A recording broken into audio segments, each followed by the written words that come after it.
प्रथम तहलका न्यूज। अखिल भारतीय किसान सभा ने सोमवार को रोहतक में खराब फसलों की स्पेशल गिरदावरी करवाए जाने की मांग को लेकर प्रदर्शन किया, जिसको लेकर जिला उपायुक्त के नाम एक ज्ञापन भी सौंपा गया। गौरतलब है कि जिले के कई गांवों में विभिन्न कारणों के चलते किसानों की फसल खराब हो गई है। ऐसे में किसानों की मांग है कि सरकार स्पेशल गिरदावरी करवाकर किसानों को उचित मुआवजा दे। हम डी साहब से इसलिए मिले थे कि इस सफेद माखी ने कुछ पानी ने कुछ सूखे ने पूरी तरह बर्बाद कर रखी है बाड़ियां की फसल और कुछ बाजरे भी माए हैं। तो इसलिए हम डीसी साहब से मिले थे। कई जिला की स्पेशल गिरदावरी की चिट्ठी आ गई, चंडीगढ़ से रोहतक जिला बचा हुआ है। इसके साथ पहले भी कई बार हो लिया ऐसा दुर्व्यवहार, तो इसलिए हमने डीसी को कहा कि जल्दी से जल्दी जो है इसकी स्पेशल गिरदावरी की चिट्ठी मंगवाई जाए सरकार से और इसकी गिरदावरी करवा के किसानों को मुआवजा दिया जाए, और नहीं तो फिर जो है आंदोलन भी होगा और कोई इसमें फिर सरकार जिम्मेवार होगी। हमारी कई फसल बर्बाद होली किसाना की, ऊपर तक आदेश थोपने की जो है कोशिश कर रही है सरकार, वो पास भी करवाया है। काले कानूना पर इतना कड़ा ध्यान दे रही है सरकार, लेकिन किसान के टोटे को नहीं देख रही। जो नुकसान हो रहा है पूरी की पूरी फसल तबाह होगी। इन गामा में बाजरे की भी न जो गेहूँ तबाह होगी। 11-12 गामा का 6 महीने का मुआवजा आया दरिया है, माना शिमली रही है, उनका बांटा नहीं जा रहा। ये गलत हो रहा है, तो इसलिए हमने डी साहब से आज मुलाकात करी है।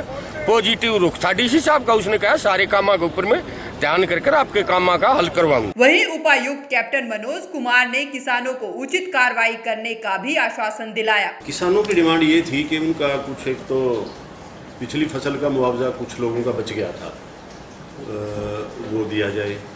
ये साल का मुआवजा भी अभी आ तो गया है, परंतु वो वितरित होना शुरू नहीं हुआ है, ये डिमांड थी। दूसरा उनका कहना था कि कपास में खराबा हो गया है सफ़ेद मक्खी की वजह से और पानी की वजह से।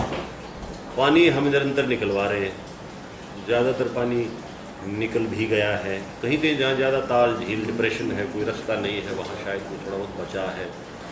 मैं खुद 5-6 गाँव में गया था देखने के लिए, स्वयं गिरदावरी भी चेक करी थी मैंने, ये फसल का खराबा भी मैंने देखा। तो एक आध जगह मुझे लगा कि जहाँ थोड़ी ज़्यादा गुंजाइश है वहाँ पे मैंने एसडीएम्स को बोल दिया था। महम की ही ज़्यादा उनकी शिकायत है। महम के 10 एक गाँव हैं, 3-4 तो बैणियाँ हैं, समैन है, वो इस टाइप के गांव हैं ये। तो वहाँ पे मैंने कह दिया अधिकारियों को, वो करीब 70-75% के आसपास वो कर भी चुके हैं निरीक्षण। 1-2 रोज़ में रिपोर्ट आ जाएगी। मुआवजा जो है वो बन चुका है, तैयार हो चुकी है डिटेल सारी, वो ट्रेजरी के मार्फत एफडी में गई हुई है। जैसे ही एफडी की सेंक्शन आएगी वो वितरित होना शुरू हो जाएगा, ये हमने उनको बता दिया है। तो लार्जली उनका वो अब जैसे पुराना था पिछला 18-19 का 19-20 का, उसकी दिक्कत थी कि कुछ लोगों के नाम गलत थे, कुछ लोगों का बैंक अकाउंट गलत था, उसकी डिटेल्स टैली नहीं हो रही थी। वो वजह से फिर वो वापस हो गया पैसा। अब वो उन्होंने अपनी ठीक करवाई है, तो वो दोबारा मेरी सेंक्शन लेके वो 50-52 के करीब लोग बता रहे थे, तो वो हो जाएगा। कोई लंबी चौड़ी चीज़ें नहीं थी, वो यहीं पे हल होने वाली है। और वो हम जो भी आकलन हम करेंगे वो हम सरकार को भेज देंगे और जो भी निर्देश ऊपर से आएगा उसके अनुसार कार्रवाई कर देंगे।